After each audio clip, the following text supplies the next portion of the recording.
اعوذ باللہ من الشیطان الرجیم بسم اللہ الرحمن الرحیم۔ اب یہ قرآن مجید کی طویل ترین آیت آ رہی ہے، آیت دین۔ کوئی قرض کا معاملہ ہے، کوئی قرض کا معاملہ ہے کہ آپ نے کسی کو قرض دیا، یا کوئی کاروباری معاملہ ہے، اشتراک ہے جس میں کہ جو بھی ہوگا بعد میں نتائج نکلیں گے۔ ان سب کے بارے میں حکم ہے کہ لکھ لیا کرو۔ ہم کیا کرتے ہیں قرض دیتے ہوئے، اب دوست ہے، بھائی ہے، عزیز ہے، کیا لکھوانا، اس سے کیا کہے گا، اعتماد نہیں ہے۔ کاروبار شروع ہو گیا، زبانی باتیں کر لی، اس کے بعد رو رہے ہیں، چیخ رہے ہیں، چلا رہے ہیں۔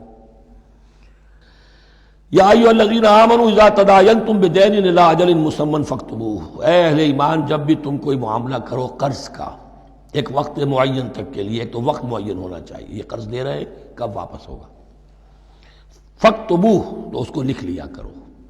یہ فعل امر ہے، الامر للوجوب، واجب ہے یہ۔ وَلْيَكْتُبْ بَيْنَكُمْ كَاتِبٌ بِالْعَدْلِ، اور چاہیے کہ کوئی لکھنے والا تمہارے مابین عدل کے ساتھ، لکھنے والا کوئی ڈنڈی نہ مار جائے، انہیں بھی چاہیے کہ وہ صحیح صحیح لکھے۔ وَلَا يَأْبَ كَاتِبٌ أَن يَكْتُبَ كَمَا عَلَّمَهُ اللَّهُ فَلْيَكْتُبْ، اور کسی بھی شخص کو جسے اللہ نے سکھایا ہوا ہے کتابت لکھنے کا کام، تو اس کو انکار نہیں کرنا چاہیے لکھنے سے۔ اللہ نے اسے یہ علم دیا ہے، اسے چاہیے کہ لکھنے، اس لیے کہ اس معاشرے میں پڑھے لکھے لوگ تو بہت کم ہوتے تھے۔ اب بھی یہ ہوتا ہے، عرائض نویس وغیرہ ہوتے ہیں، وثیقہ نویس ہوتے ہیں، پیسے دے کے ان کو جو لکھواتے ہیں، لیکن اگر کوئی وثیقہ نویس جو ہے بے ایمانی کرے اور لکھنے میں کوئی کمی کر جائے تو جو جس کے اوپر ذمہ داری ہے اسے نقصان پہنچ جائے گا۔ وَلْيَكْتُبْ بَيْنَكُمْ كَاتِبٌ بِالْعَدْلِ، اور چاہیے کہ لکھنے والا تمہارے مابین انصاف کے ساتھ لکھے۔ وَلَا يَأْبَ كَاتِبٌ أَن يَكْتُبَ كَمَا عَلَّمَهُ اللَّهُ فَلْيَكْتُبْ، اور نہ انکار کرے کوئی لکھنے والا اس سے کہ وہ لکھے جیسے اللہ نے اسے سکھایا ہے، تو لکھنا چاہیے۔ وَلْيُمْلِلِ الَّذِي عَلَيْهِ الْحَقُّ، لکھتے وقت املا وہ کرائے جس کے ذمے رقم آ رہی ہے، جس پر حق آ رہا ہے، علیہ الحق، وہ لکھوائے۔ جس کا مال ہے وہ نہ لکھوائے، جس پر ذمہ داری آ رہی ہے وہ لکھوائے، کہ میں کیا ذمہ داری لے رہا ہوں۔ وَلْيَتَّقِ اللَّهَ رَبَّهُ، اور اللہ سے ڈرتا رہے اپنے رب سے۔ وَلَا يَبْخَسْ مِنْهُ شَيْئًا، اور لکھوانے میں اس میں سے کوئی شے کم نہ کر دے۔ فَإِنْ كَانَ الَّذِي عَلَيْهِ الْحَقُّ سَفِيهًا، اب اگر وہ جو مقروض ہے، جو قرض لے رہا ہے، جس کے ذمے کوئی ذمہ داری آ رہی ہے، وہ ناسمجھ ہے یا بوڑھا ہے، ضعیف ہے، اور لا يستطيع ان يمل، یا اس کے اندر یہ اتنی صلاحیت نہیں ہے کہ املا کرا سکے، یہاں املا کے معنی میں ہے، ہوا فَلْيُمْلِلْ وَلِيُّهُ بِالْعَدْلِ، تو اگر وہ نہیں املا کرا سکتا تو اس کا کوئی ولی ہو، اس کا کوئی وکیل ہو، اس کا کوئی اٹارنی ہو، وہ اس کی طرف سے اس کو لکھوائے۔ وَاسْتَشْهِدُوا شَهِيدَيْنِ مِن رِجَالِكُمْ، یہ ایک آیت چل رہی ہے، ابھی پورے رکوع کے اوپر ایک آیت پھیلی ہوئی ہے، سوائے آخر میں تھوڑا سا حصہ دوسری آیت آئے گی۔ وَاسْتَشْهِدُوا شَهِيدَيْنِ مِن رِجَالِكُمْ، اور گواہ بنا لیا کرو دو اپنے مردوں میں سے۔ فَإِن لَّمْ يَكُونَا رَجُلَيْنِ، اور اگر دو مرد دستیاب نہ ہو، فَرَجُلٌ وَامْرَأَتَانِ، تو ایک مرد اور دو عورتیں، ممن ترضون من الشہداء، اور وہ بھی دونوں کے نزدیک مقبول ہوں شہداء، کہ ہاں دونوں کو اعتماد ہے ان پر۔ اب یہ جو سوال آ گیا کہ ایک مرد کی جگہ دو عورتیں، دو مرد یا پھر ایک مرد کا ہونا تو لازم ہو گیا، محض عورت کی گواہی نہیں چلے گی، لیکن اس کا آیا مسئلہ ہر قسم کے معاملے کا ہے یا قرض اور مالی معاملات میں وثیقہ نویسی کا، یہ ایک علیحدہ مسئلہ ہے۔ یہ تو باتیں پھر فقہا کے ہاں تفصیل سے ملتی ہیں، لیکن یہ مسئلہ موجود ہے کہ دو مرد، اور اگر دو مرد دستیاب نہ ہو تو ایک مرد اور دو عورتیں، تو سوال تو پیدا ہو گیا کہ کیا عورت کی گواہی عادی ہے؟ ان تضل احداہما فتذکر احداہما الاخری، مبادا ان میں سے کوئی ایک بھول جائے تو یاد کرا دے دوسری۔ عقلی سوال پیدا ہو گیا، کیا مرد نہیں بھول سکتا؟ کیا جواب ہے اس کا؟ جواب یہ ہے کہ واقعتاً اللہ تعالیٰ نے عورت کے اندر نسیان کا مادہ زیادہ رکھا ہے۔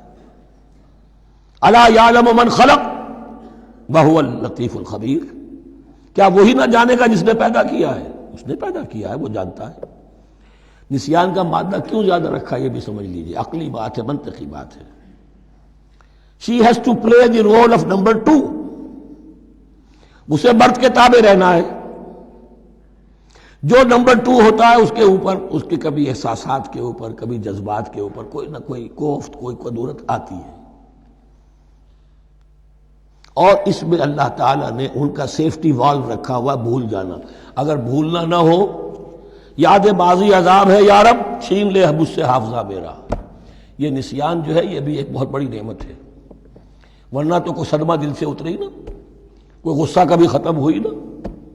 تو بھولنے کا معاملہ یہ سیفٹی ویلو اللہ نے عورت میں زیادہ رکھا ہے، اس لیے کہ اسے مرد کے تابع ہو کر رہنا ہے، اور جب تابع ہو کر رہنا ہے تو اسے زیادہ اس کے احساسات پہ، جذبات پر زیادہ مواقع آئیں گے کہ اس کو کچھ زخم پہنچے. اس کے لیے یہ سیفٹی ویل کے نسیان ہے، یہ زیادہ رکھ دیا گیا ہے. ان تضل احداہما فتذکر احداہما الاخری. اب یہ کہ اگر یہ بات سمجھ میں نہ آتی تب بھی اللہ کا حکم ہے ماننا ہے. اگر فسک کیپٹل اور فلوئڈ کیپٹل کا فرق سمجھ میں نہیں آتا تب بھی بے حلال ہے، ربا حرام ہے. اللہ خیر صلی اللہ احل اللہ البیع وحرم الربا.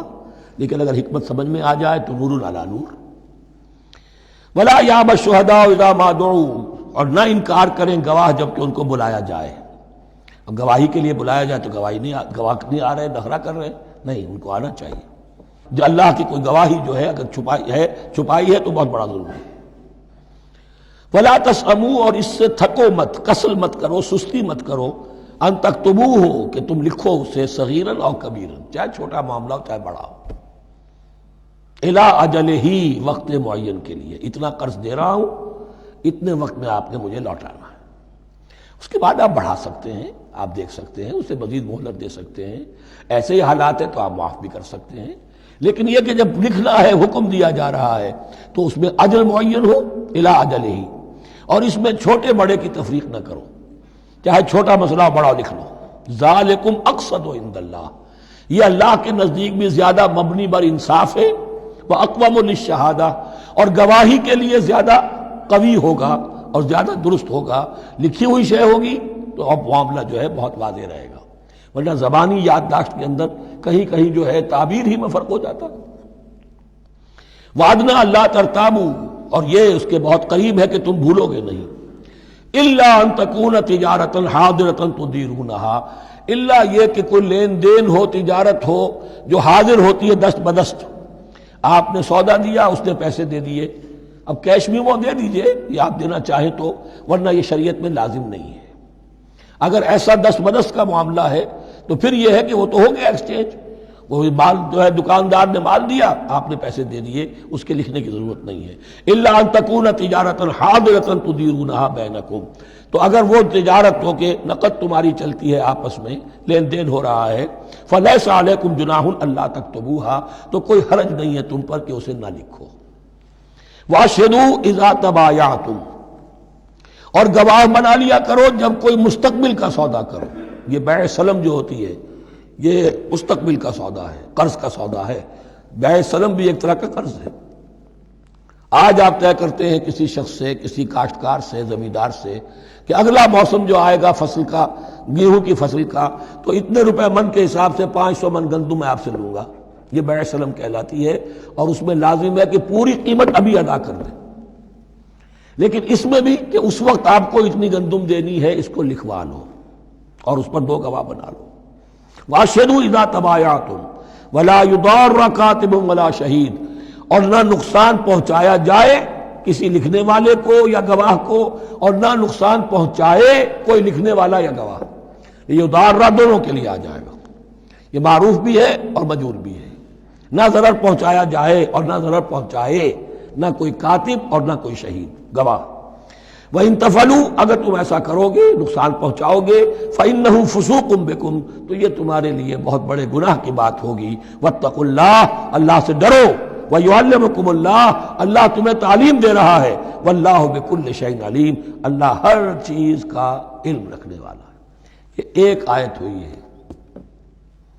آخری پارے کی میرا غالب 4 5 6 صورتیں جمع کر لے تو جا کر ہی ایک آیت کا حجم برابر ہوگا. جو میں نے کہا تھا کہ آیات کی تعیین توقیفی ہے، یہ ہمارے حساب کتاب سے، گرامر سے، منطق سے، علم بیان سے کوئی تعلق نہیں اس کا.